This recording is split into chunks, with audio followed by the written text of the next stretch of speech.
ಒಂದು ವಿಷಯ ನಿಮಗೆ ಗೊತ್ತಿಲ್ಲದೆ ಇರಬಹುದು. ಹಿಂದೆ ಭಾರತದ ಮೃಗಾಲಯಗಳಲ್ಲಿ ಕಾಡಿನ ಪ್ರಾಣಿಗಳನ್ನ ಸೆರೆ ಹಿಡಿದು ತರ್ತಾ ಇದ್ರು. ಆದರೆ ಈಗ ಅದಕ್ಕೆ ಅನುಮತಿ ಇಲ್ಲ.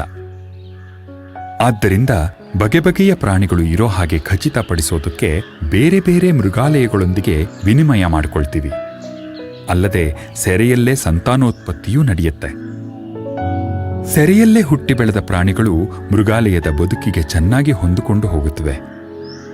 ಅವುಗಳು ಆರೋಗ್ಯವಾಗಿ ಬೆಳೆಯೋದಕ್ಕೆ ಬೇಕಾಗಿರೋದು ಸರಿಯಾದ ಆರೈಕೆ, ವಿಶಾಲವಾಗಿರೋ ಜಾಗ ಮತ್ತು ಅವು ನೈಸರ್ಗಿಕವಾಗಿ ಜೀವಿಸೋ ಪ್ರದೇಶಗಳನ್ನು ಹೋಲುವ ಆವರಣಗಳು.